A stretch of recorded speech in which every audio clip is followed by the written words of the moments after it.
বিসমিল্লাহিররহমানিররহিম। সম্মানিত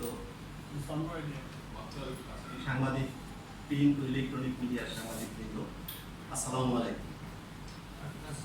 অতিরিক্ত সচিব ও অতিরিক্ত ডিআইজি দম্পতির নির্যাতন, হয়রানি ও মিথ্যা মামলার প্রতিবাদে সংবাদ সম্মেলন আয়োজনে ভুক্তভোগী ব্যবসায়ী এস.এম. জুলফিকার হায়দার, স্থান ঢাকা রিপোর্টার সিন্ধি, সাগর রুমি হলরুম, তারিখ 1 জুলাই 2026। আমি এস.এম. জুলফিকার হায়দার, ব্যবস্থাপনা পরিচালক, রিদওয়ান প্যাকেজিং ইন্ডাস্ট্রিজ লিমিটেডের এবং সাবেক জনপ্রতিনিধি। আমি আপনাদের মাঝে উপস্থিত হয়েছি সরকারের দুজন উচ্চপদস্থ কর্মকর্তার প্রতারণার বিষয়ে কথা বলার জন্য। তারা হলেন মোহাম্মদ শামীমুজ্জামান ফিরোজ, অতিরিক্ত সচিব, বর্তমান কর্মস্থল সদস্য, চট্টগ্রাম বন্দর কর্তৃপক্ষ। অপরজন জেসমিন বেগম, অতিরিক্ত ডিআইজি, নৌ পুলিশ, ঢাকায় কর্মরত। তারা দুজন 20 ব্যাচের বিশেষ কর্মকর্তা এবং সম্পর্কে স্বামী স্ত্রী। শামীমুজ্জামান আমার আপন মামাতো বোনের মেজ ছেলে। সেই সুবাদে আমার সাথে তার ভালো সম্পর্ক থাকায় 2007 সনের শেষ দিকে তারা আমাকে প্রস্তাব দেন পুলিশ আনন্দ হাউজিং থেকে নির্দিষ্ট কিছু সংখ্যক প্লট পুলিশ সদস্যদের মাঝে বরাদ্দ দিবে, যার মূল্য 10 লক্ষ টাকা। আমাদের টাকা না থাকায় অনেকের সাথে বিষয়টি শেয়ার করেছি, কিন্তু কেউ টাকা দিতে সক্ষম না হয় তোমাকে বললাম। প্রথম দিকে আমি রাজি না হলেও পরবর্তীতে তাদের অনুরোধে রাজি হই এবং সেই মোতাবেক আমার ব্যাংক হিসাব থেকে 8 লক্ষ টাকার একখানা পে অর্ডার ও নগদ 2 লক্ষ টাকা 15 নভেম্বর 2007-এ জেসমিন বেগমের হাতে হস্তান্তর করি, যার ব্যাংক হিসাব বিবরণী সহ পে অর্ডারের কপি আমার কাছে আছে, আপনারা প্রয়োজনে নেবেন। আমাদের মধ্যে কথা ছিল যখন প্লট বুঝিয়ে দেবে তখন অর্ধেক জমি এবং বাকি 5 লক্ষ টাকা 1 বছর পরে মিশন থেকে এসে ফেরত দিবে। পরবর্তীতে 2008 সনে 1/11 সরকার ক্ষমতা গ্রহণ করার পরে সব সরকারি কর্মকর্তা কর্মচারীদের সম্পদ বিবরণী জমা দিতে বললে, কিন্তু 2/11/2006 ইংরেজি তারিখে সেগুনবাগিচার তানাকা টাওয়ারে 1800 বর্গফুটের একটি ফ্ল্যাট 43 লক্ষ টাকায় শামীমুজ্জামানের নামে বুকিং করেন, যার বিপরীতে 28 লক্ষ টাকা পরিশোধ করেন।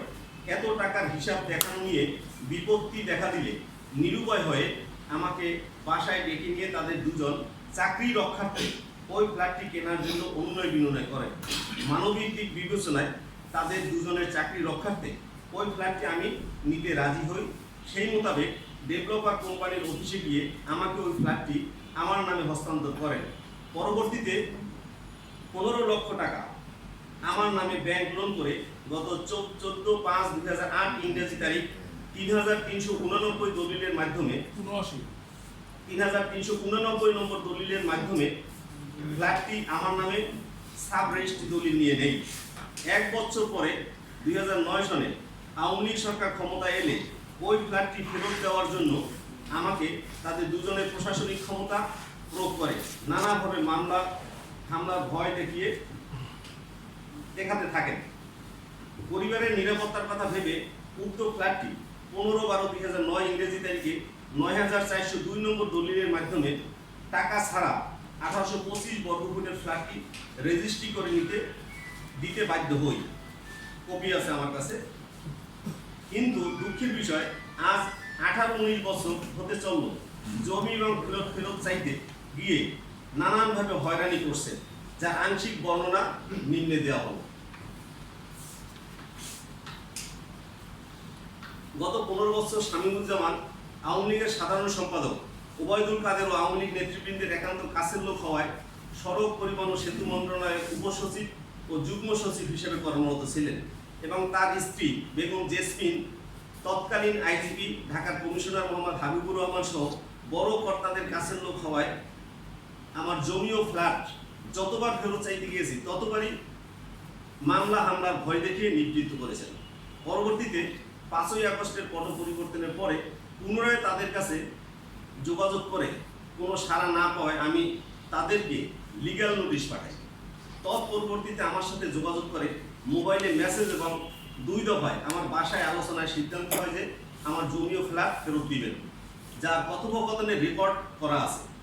পরবর্তীতে আমার আলোচনা থেমে গেলে আমি নিরুপায় হয়ে গত 9/12/2024 ইংরেজি তারিখ তৎকালীন প্রধান উপদেষ্টা, চেয়ারম্যান দুর্নীতি দমন কমিশন, স্বরাষ্ট্র সচিব, আইজিপি মহোদয়, ডিআইজি এডমিন এবং আনন্দ হাউজিং এর চেয়ারম্যান ও এমডির বরাবরে অভিযোগ দাখিল করি। কপি আমার কাছে আছে, প্রয়োজনে সরবরাহ করব।